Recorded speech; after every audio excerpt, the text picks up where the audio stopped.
Big boss season 14 का आज का एपिसोड काफी ज्यादा मजेदार तो रहा ही, लेकिन इमोशन से भरपूर रहा। रोना धोना हुआ, दोस्ती और प्यार देखने को मिला, दुश्मनी को दोस्ती में बदलते हुए देखा और एक दूसरे के घर वालों को ताकत बनते हुए देखा, जो कि आज के एपिसोड में एक अलग लेवल का इंटरेस्ट पैदा करता है। लेकिन अगर आपसे फिर भी आज का एपिसोड मिस हो गया है तो कोई बात नहीं।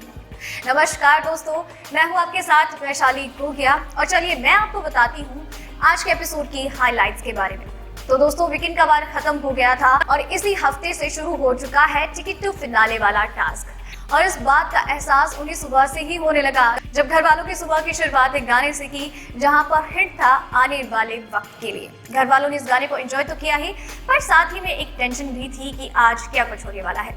इसके बाद वक्त आगे बीतता है और बिग बॉस घर वालों को बताते हैं कि सारे घर वाले ही नॉमिनेटेड हैं इस हफ्ते के लिए, और अगर वो चाहते हैं कि वो इस हफ्ते सेफ हो जाएं और उन्हें मिल जाए टिकट टू फिनाले तो उनके पास एक मौका है। लेकिन रुबीना दिलैक का जो इम्यूनिटी स्टोन है वो खतरे में आ गया है और अब उन्हें अपने उस इम्यूनिटी स्टोन को बचाना होगा। तो यहाँ पर घर वालों के पास मौका ये था कि अगर उन्हें चाहिए इम्यूनिटी स्टोन तो उन्हें अपनी जिंदगी का वो किस्सा शेयर करना होगा जो उनके और उनके प्रियजनों के अलावा किसी को नहीं पता। यहाँ पर कई ऐसे बड़े खुलासे हुए जिनके बारे में उम्मीद भी नहीं की जा सकती थी। यहाँ पर रुबीना और अभिनव के रिश्ते का सच पता चला, जहाँ पर रुबीना ने बताया कि हम दोनों ने एक दूसरे को नवंबर तक का वक्त दिया था और हम डिवोर्स लेने वाले थे। अगर हम दोनों यहाँ साथ नहीं आते तो शायद ही हम साथ होते। रुबीना काफी ज्यादा इमोशनल थी, रोती हुई नजर आई। तो ये अभिनव शुक्ला भी अपने आंसुओं पर कंट्रोल नहीं कर पा रहे थे, वो भी अपनी पत्नी का साथ निभाते हुए रोते हुए दिखाई दिए। तो वहीं जैस्मीन भसीन का भी रो रो कर बुरा हाल था, क्योंकि उन्हें बस यही था कि अगर वो सच किसी को पता चला तो वो क्या करेंगी, क्या वो अली गोनी को खो देंगी। अली से पूछती हुई नजर आई क्या वो मुझे इसी तरीके से प्यार करेंगे। और जैस्मीन भसीन ने भी बताया अपने स्ट्रगल के दिनों के बारे में, वो राज जो शायद ही किसी को मालूम होगा। इसके अलावा निकी तंबोली काफी ज्यादा इमोशनल थी, क्योंकि वो नहीं चाहती थी कि वो किस्सा किसी को भी मालूम हो, क्योंकि उनके माता पिता ने कहा था कि किसी से साझा मत करना। और इस तरीके से घर वाले इस मूवमेंट पे काफी ज्यादा इमोशनल थे, डरे हुए थे, घबराए हुए थे। उनके मन में लाखों करोड़ों विचार थे कि आगे क्या होगा।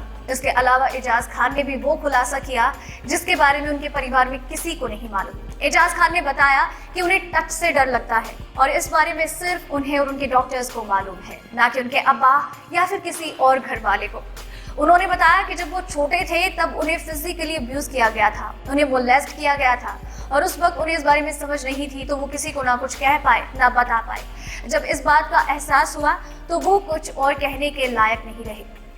इसके साथ ही उन्होंने ये भी कहा कि अब्बा, मैं इस बारे में आपसे माफी चाहूंगा, क्योंकि मैं बस यही कहूंगा कि मुझे मालूम नहीं था और मैं इस चीज़ के लिए बिल्कुल भी रिग्रेट महसूस नहीं करता हूँ, बिल्कुल भी शर्म महसूस नहीं करता, क्योंकि इसमें मेरी कोई गलती नहीं थी। एजाज का ये खुलासा सुनकर बाकी घर वाले काफी ज्यादा शॉक्ड और इमोशनल हो गए थे। कभी तक कौशिक को भी अपनी गलती का एहसास हुआ और जब एजाज बाहर आए तो उनसे कहा कि क्या उन्हें एक हक मिल सकती है, और उन्होंने एजाज को गले लगाकर उनसे माफी मांगी और अपने हर एक किए के लिए उनसे क्षमा चाही। इसी के साथ एजाज खान ने भी कविता को माफ किया और कहा गिले शिकवे भूलकर वापस एक नई शुरुआत करते हैं। तो दोस्तों, ये था आज का एपिसोड। उम्मीद करती हूँ आपको पसंद आया होगा और आपके लिए इसी तरीके से हर रोज हर एक एपिसोड की हाइलाइट्स, सारी दूसरी खबरें, टॉप 5 न्यूज लेकर आते रहेंगे। आप बस चैनल के साथ बनी रहिए, चैनल को सब्सक्राइब कर लीजिए। धन्यवाद।